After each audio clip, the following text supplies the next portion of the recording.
네, 이재명 전 경기지사와 안철수 인수위원장이 나란히 국회의원 보궐선거 출마를 공식화하면서 선거 판세가 요동치고 있습니다.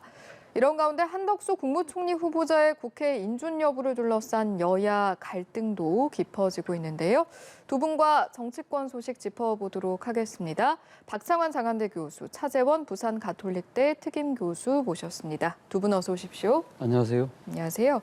먼저 인천 기항을 보궐선거에 전략 공천된 이재명 상임고문 이야기부터 해보도록 하겠습니다. 오늘 SNS를 통해서 이제 출마 관련해서 공식 입장을 내놨습니다. 혹시 보셨습니까? 네, 결자 해지하겠다 이런 내용입니다. 본인 때문에 대선에 패배했고 그 여파로 이번 지방선거가 굉장히 어렵기 때문에 본인이 무한 책임을 지겠다 이런 내용의 언급을 했어요. 근데 이제 결론적으로 말씀드리면 아무래도 명분이 부족한 건 어쩔 수 없다. 사실 대선 후보급, 그것도 정말 0.7%의 초박빙 승부를 걸었던 패자 입장에서 어떤 그 몇 달 만에 정치를 재개하는 그런 모양새인데요. 이건 전례가 없던 일이거든요. 그런 정도의 어떤 그 출마 결심을 하려면 저는 예를 들어 이번 출마가 국민을 위한 출마인지 아니면 당이나 자신을 위한 출마인지 좀 이런 점에 있어서는 국민을 위한 출마보다는 당이나 자신을 위한 출마라고 하는 이런 쪽으로 기울 수밖에 없는 거죠. 예를 들어 저는 큰 정치인은 큰 결단이 필요하다고 봅니다. 예를 들어 어떤 심판론이 커다랗게 있다던가 아니면 무상급식처럼 국정이나 아니면 국민들에게 커다란 생활상의 변화가 있을 수 있는 어떤 이슈가 있다면 저는 몇 달이 아니라 한 달 만이라도 이 상황에서 나와서 국민들의 어떤 생활 변화에 민생 변화에 커다란 어떤 변화를 주기 위해서 불가피하게 꼭 나가야겠다라고 이 국민들에게 양해를 구할 수 있을 텐데 이번 지방선거는 대선의 연장전 그 이상도 이하도 아니거든요. 그 오로지 당과 자신을 위한 출마다 이런 그 측면이 부각되고 있기 때문에 여전히 명분은 약하지 않느냐 이런 평가를 내릴 수밖에 없을 것 같습니다. 명분이란 측면에서 다소 아쉬움을 표해 주셨습니다. 글 자체를 놓고 보면 책임에 대한 언급이 좀 많긴 했는데 어떻게 보셨습니까? 저도 우리 박 교수님과 생각이 좀 비슷한데 일단 이재명 고문의 입장 자체는 분명한 것 같아요. 말씀하신 것처럼 결자 해지를 제일 전면에 내주셨지 않습니까? 대선 패배에 대한 책임은 내가 있기 때문에 그 타겟책도 내가 열어가는 것이 맞다는 것이고 또 한편으로는 이야기한 것이 일종의 멸사봉공이죠. 그러니까 지금 정치인은 일종의 국민의 도구인데 그러니까 그렇기 때문에 개인적인 정치적 손익은 부차적일 수밖에 없다. 그렇기 때문에 상당히 공적인 목적에 의해서 그러니까 지금 그런 명분이 그러니까 지방선거 승리를 위한 명분을 위해서는 나의 개인적인 정치 유불리를 떠나서 뛰어들 수밖에 없다는 이야기를 하고 있는 것 같고요. 그리고 또 당의 결정이기 때문에 무조건 따르겠다는 이야기는 선당 우사를 이야기하고 있는 건 분명하거든요. 그렇기 때문에 나름대로의 명분은 충분히 그러니까 제가 이야기했던 세 가지의 사자성어로 대변될 수 있는 이야기는 충분합니다만 당내 자체 내에서도 상당히 비판의 목소리가 있지 않습니까? 예를 들면 조홍천 의원 같은 경우는 너무 빠르다.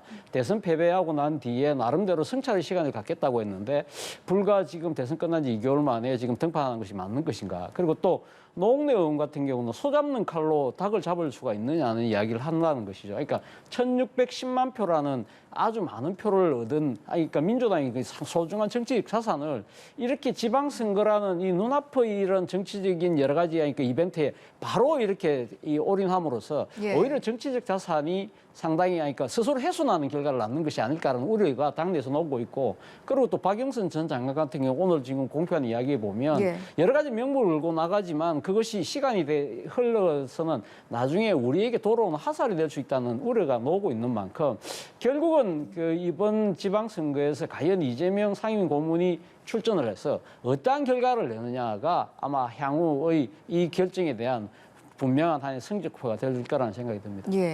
명분에 대해서 사실 국민의힘도 그렇지만 차 교수께서 말씀해 주신 것처럼 민주당 내부에서도 좀 이제 맞서는 의견이 있는 것 같습니다. 사실은 다른 지역구도 거론이 됐었는데 계양을을 선택을 했단 말이죠. 그 결정은 좀 어떻게 바라보십니까? 그 부분이 이제 또 아쉬운 대목이죠. 이제 과거에 대선 주자급이라면 우리가 노무현 전 대통령이 성장했던 배경도 그거지만 소위 말해서 험지에 출마해서 어려운 선거를 갖다가 이끌어가는 그런 모양새가 있었습니다. 험지는 아니래도 또는 정치적 의미가 굉장히 중요한 곳이어야 돼요. 예. 그런 점에서 본다면은 지금 뭐 예를 들어 종로라든지 또는 뭐 우리 민주당 같은 경우에는 뭐 대구 경북을 선택한다던가 또는 뭐 부산을 선택한다던가 이런 부분들은 복귀를 할 때 중요한 의미를 갖는다고 볼 수 있습니다. 예. 자, 그런데 이번에 계양을 같은 경우에는 송영길 지금 서울시장 후보가 여러 차례 당선된 곳이에요. 이른바 어떻게 민주당 입장에서 보면 안전한 곳입니다. 예. 텃밭이라고 할 수 있는. 그러면 이거는 소위 말해서 정치적 복귀의 불안전성을 해소하겠다라고 하는 개인적 측면밖에 보이지 않는다는 거죠. 지금 이번 지방선거에서 한 지역을 더 얻는다. 또는 그걸 통해서 인천이라고 하는 지역을 얻어서 경기도와 인천 또는 뭐 수도권에서 두 군데 이기면 다른 데 다 져도 정치적으로는 우리가 승리한 거 아니냐라고 해석을 스스로 하고 싶겠지만 진 건 지는 거거든요. 전체 숫자가. 왜냐하면 지난 4년 전에 지방선거에서 민주당은 그 유례없는 압승을 거뒀었습니다. 자, 그런데 대부분 다 뺏기고 소위 말해서 이재명의 힘에 기대가지고 경기도하고 인천 아슬아슬하게 이기면 그게 어떻게 승리입니까? 좀 그런 점에 있어가지고 예. 정치적으로 어떤 국민들에게 상징하는 메시지가 없다라는 거예요. 그런 점에서 물론 나오시면은 뭐 개항을 해서 당선하실 수도 있고 또 어쩌면 정말로 결집을 한다 그러면 예. 인천에서 이길 수도 있을 겁니다. 자, 그런데 그게 앞으로 대선의 과정에서 혹시 소탐 대실이 될 수도 있지 않느냐. 그리고 국민들에게 우리 민주당이 이번 지방선거에서 그래서 뭐 선전했다 이렇게 얘기할 수 있겠느냐. 예. 뭐 선전이라고 하는 건 당의 승리가 아닙니다. 국민들의 생활을 위해서 이번 지방선거를 통해서 뭔가 더 나아진 거를 갖다 줘야 돼요, 국민들에게. 그런데 그런 내용은 없고 오로지 어려우니까 도와주고 또는 뭐 어려우니까 한두 군데 승리하고 또는 뭐 대선 패배의 그런 후유증을 최소화하고 과연 그것이 대선 주자 다음 5년 뒤를 가야 되는 대통령 후보로 예상되시는 분이 걸어야 될 길인지에 대해서는 당 내에서도 안타까운 또는 너무 이른 거 아니냐라고 하는 비판을 받을 수밖에 없는 거죠. 특히나 연고가 없는 지역이니까 더 그럴 겁니다. 알겠습니다. 6일 지방선거를 앞두고 또 함께 주목받고 있는 인물이 있습니다. 안철수 인수위원장. 어제 사실상 분당갑 출마를 공식화하는 선언을 했다고 볼 수 있는데 그 내용은 좀 어떻게 보셨는지요? 일단 안철수 위원장 입장에서는 상당히 나름대로 불가피한 선택이 아닐까 하는 생각이 듭니다. 본인이 지금 이제 의원회잖아요. 그러니까 지금 현역 의원이 아니기 때문에 사실은 이제 인수위 활동이 끝남으로써 자신의 정치적 역할, 정치적 공간이 사라져 버린 거예요. 예. 그렇기 때문에 사실 어떻게 보면 지금 그러니까 보궐선거를 통해서 국회로 지금 등원하는 것이 상당히 급박한 과제가 될 수밖에 없는 상황인 것이죠. 예. 만약에 그러니까 국회의원으로서 그러니까 지금 등원을 해야만 나름대로 정치적 공간과 역할이 생긴다는 겁니다. 그리고 상당히 여러 가지 국정 운영 부분들에 있어서 자신의 목소리가 개입할 수 있는 또 여지를 만들 수가 있는 것이고 무엇보다도 지금 국민의힘과 국민의당이 지금 그러니까 합당을 하지 않았습니까? 그렇다고 한다면 본인은 지금 사실 이제 보수 진영으로 넘어온 상황이기 때문에 보수 진영 내에 아직까지 뿌리가 없잖아요. 그렇다고 한다면 이 지금 그 원내에 들어가서 동료 의원들과의 스킨십을 통해서 상당히 뿌리를 내려야 되고 그리고 예. 특히 이번에 보궐선거와 함께 지금 실시되는 경기도의사 선거에 나름대로 승리에 기여를 함으로써 소위 말해서 그러니까 안철수의 힘을 보여줘야 되는 것이죠. 그러니까 안철수의 충분한 가능성을 보여줘야만, 예. 그러니까 자기에 대한 나름대로의 정치적 토대를 만들 수 있다는 거예요. 당장 내년 지금 7월달로 예정되어 있는 당 대표 선거에서 예. 나름대로 승리를 할 수 있는 발판을 만들 수 있고요. 그것이 가능해야만. 그것을 확보해야만 또 차차기 대권의 도전까지 갈 수 있다는 그런 판단 때문인데 문제는 제가 생각했을 때는 보궐선거에서는 아마 후보가 된다고 한다면 저는 무난하게 승리할 가능성이 있다고 보지만 그렇습니까? 문제는 경기도의사 선거가 지금 판세가 그렇게 쉽지는 않은 상황인데 네. 그 승리를 견인하느냐 못하느냐가 최대의 정치적 시험대가 되지 않을까 하는 생각이 듭니다. 만에 하나 경기도의사 선거를 예. 견인하지 못할 경우에는 안철수의 그 정치적 파워라는 것은 상당히 제한적이구나 하는 그러한 이 인식 자체를 그러니까 보수 지지층들에게 심어줄 수가 있거든요. 그렇다고 예. 한다면 향후 정치적 스케줄에 있어서 상당한 이 발목이 잡힐 가능성도 있다는 겁니다. 지역구를 넘어서 전반적인 선거의 그렇죠. 어떤 흐름도 중요하다는 말씀이신데 그런데 분당 갑에 사실은 지금 박민식 전 의원도 출사표를 던져서 경선 여부도 좀 쟁점이 되고 있는데 이 부분은 좀 크게 문제가 안 될 거라고 저는 보십니까? 그러니까 안철수 위원장이 최종 후보가 되는 데는 큰 문제가 없을 것이다. 그것이 전략공천이 되든 경선이 되든 일단 지금 안철수 위원장이 이번 분당갑에 출마를 나름대로 결심하게 된 데는 소위 말하는 윤심이 크게 작용했다는 그 평가가 있거든요. 그러니까 이 윤석열 당선인의 비서실장인 장제원 의원하고 만난 것이 터닝 포인트가 됐다고 하는 것도 본다고 한다면 예. 박민식 전 의원이 지금 윤석열 당선인의 특별 보좌역이기 때문에 만약 그런 흐름을 안다면 자진 사퇴할 가능성도 있고요. 만약에 그러니까 박민식 의원을 비롯해 또 다른 아마 출마자들도 있는 걸로 알고 있는데 그것이 뭐 여론조사 경선이든 뭐 어떤 식의 경선을 한다 하더라도 안철수 위원장의 정치적 체급과 상당히 좀 차이가 나기 때문에 뭐 예. 저는 뭐 무난하게 안철수 위원장이 후보가 되는 데까지는 큰 문제는 없을 거라는 생각이 듭니다. 알겠습니다. 어떻습니까? 안 위원장의 앞으로의 행보를 비롯해서 당선이 된다라고 가정을 했을 때 향후 당권 도정 과정에서는 어느 정도 입지를 굳힐 수 있을지 이런 부분 한번 소견 들어보겠습니다. 네, 뭐 안철수 위원장 같은 경우에 사실은 당의 입지가 그렇게 높지 않은 상황이죠. 이제 새롭게 출발해야 되는 상황입니다. 근데 목표는 분명합니다. 당권을 잡고 대선 후보로 간다. 근데 그 과정에서 사실은 한 1, 2년 정도 시간이 걸리지 않겠느냐 봤거든요. 그런데 이번에 만약에 배지를 달게 된다면 소위 말해서 명분이 있습니다. 국회 안에서 윤석열 정부를 위한 일들을 하겠다.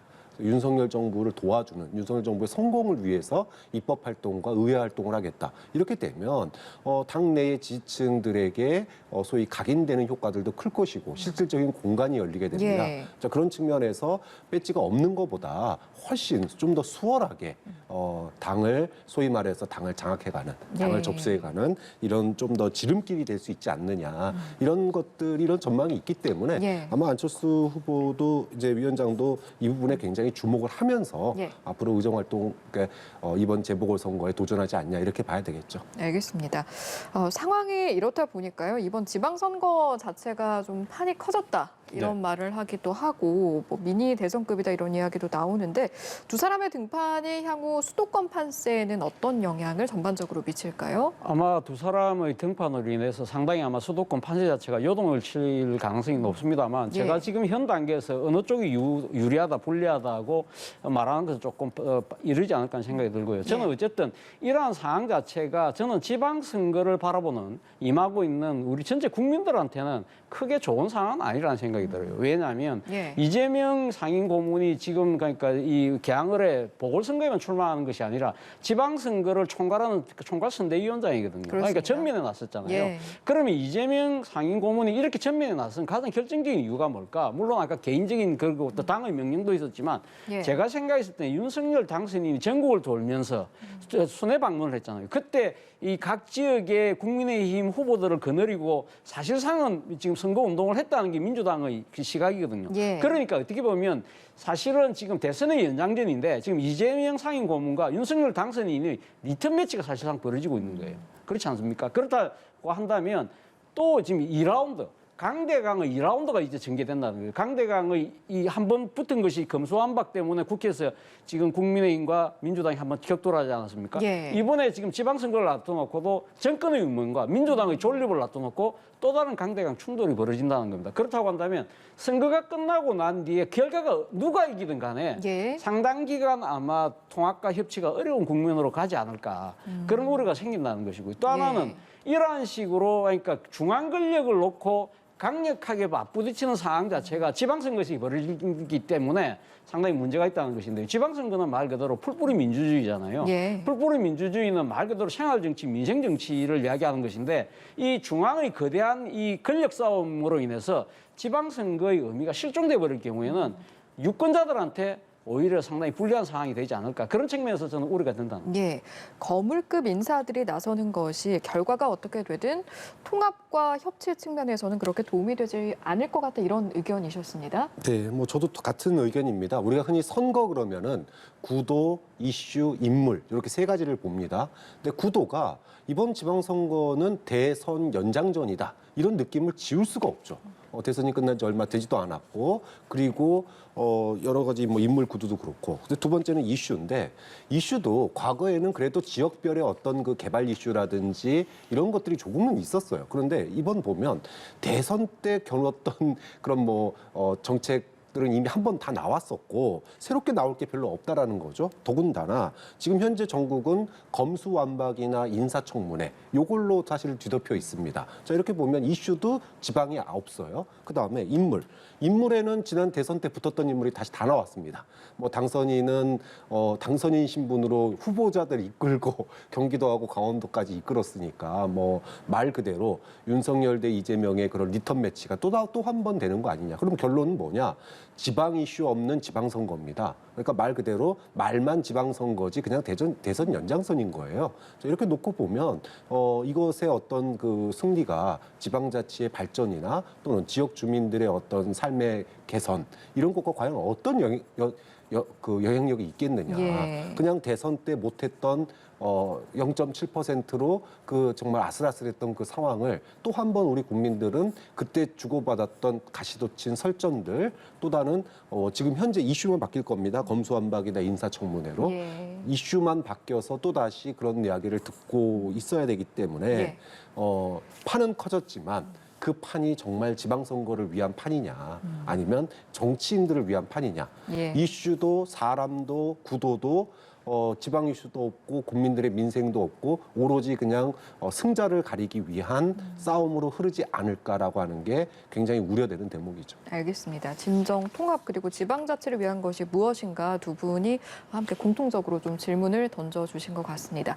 이 내용 여기까지 하고요. 오는 9일 청문회를 앞두고 있는 한동훈 후보자 이야기도 해보도록 하겠습니다. 오늘 서면 답변을 통해서 그동안의 의혹에 대해서 좀 구체적으로 답변을 했는데 그중에 좀 주목해서 보신 부분이 있습니까? 일단 뭐 지금 한동훈 후보자에게 지금 집중되고 있는 의혹 중에 하나가 자녀에 대한 의혹인데 이 부분에 대해서는 사생활 보호라는 핑계로 지금 이야기를 하지 않았습니다. 물론 그래서 본인이 지금 답변을 하지 않았다고 해서 9일 예정돼 있는 지금 청문회에서 그러면 민주당이 공격을 하지 않을 것인가? 그거는 뭐 별개의 문제를 치더라도 제가 생각했을 때는 민주당이 상당히 한동훈 후보자의 자녀에 대한 여러 가지 의혹에 대해서 집중하는 이유는 결국은 그거 아니겠습니까? 어떻게 보면 한동훈 후보자의 정치적 업보라고 할까요? 그러니까 과거 조국 전 장관의 자녀의 여러 가지가 그러니까 둘러싼 의혹들에 대해서 아마 검찰 수사를 지휘했던 장본인이기 때문에 아마 민주당 입장에서는 아마 받은 만큼 돌려주겠다는 생각이 분명히 있는 것 같고 이런 부분들에 대해서 또 상당히 또 지금 이 제기되는 의혹들이 사실은 일종의 소위 말하는 스펙 쌓기 그러니까 지금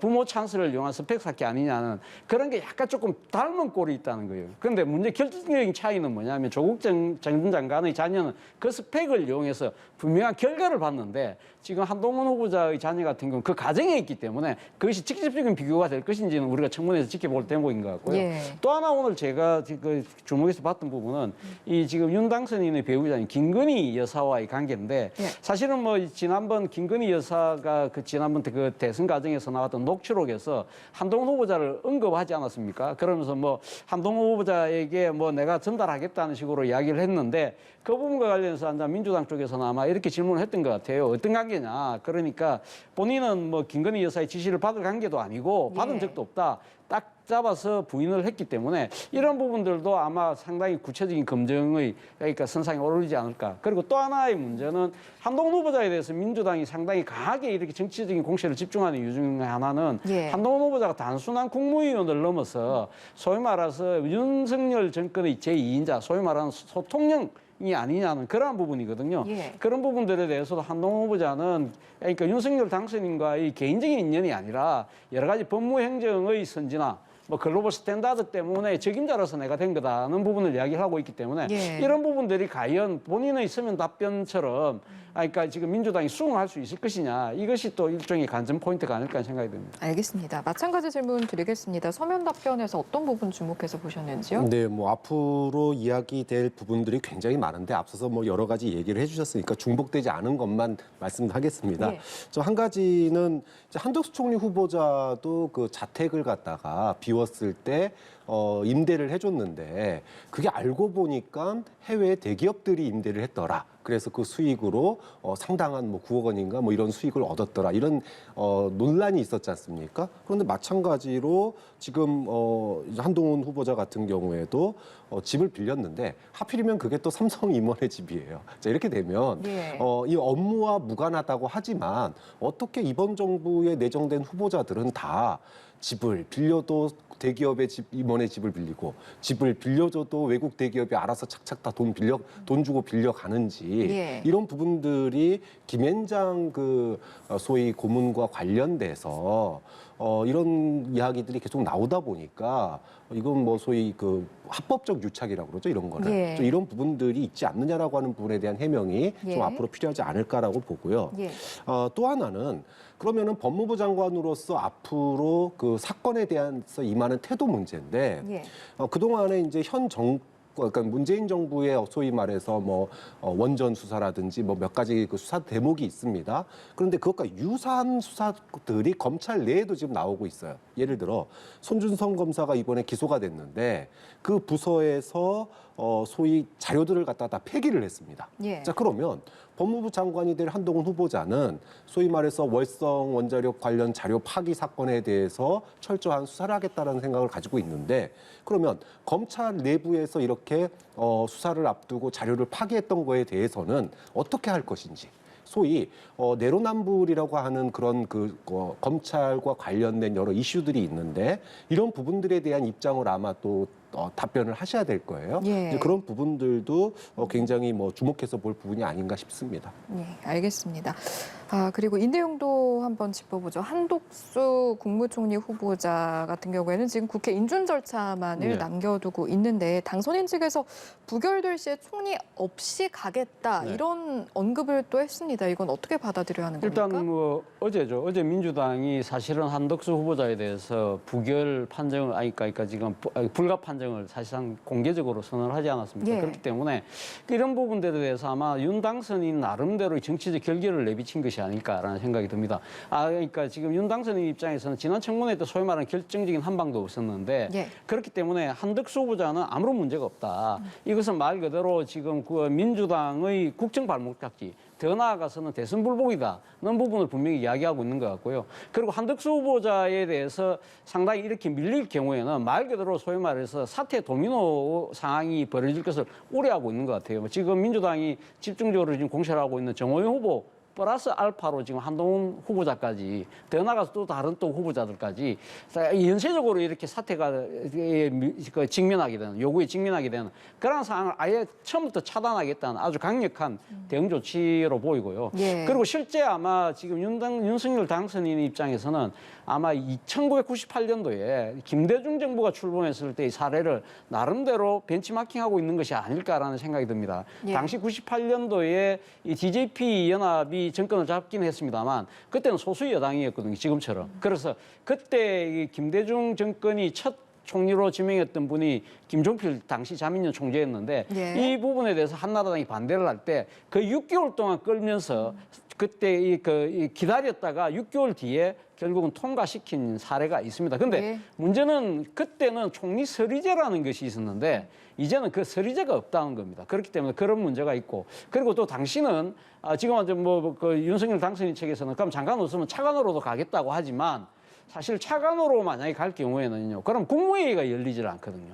국무회의가 열리지 않으면 국정최고심의 의결기관이 이렇게 작동하지 않는다는 겁니다. 그러면 사실상 국정 운영을 마비 상태가 될 수밖에 없다. 이런 예. 부분을 과연 어떻게 할 것이냐가 저는 아마 정책 숙제가 아닐까 생각이 듭니다. 예, 알겠습니다. 여기까지 듣고 마무리하겠습니다. 지금까지 박창환 장한대 교수, 차재원 부산 가톨릭대 특임 교수와 이 시간 함께했습니다. 두 분 고맙습니다.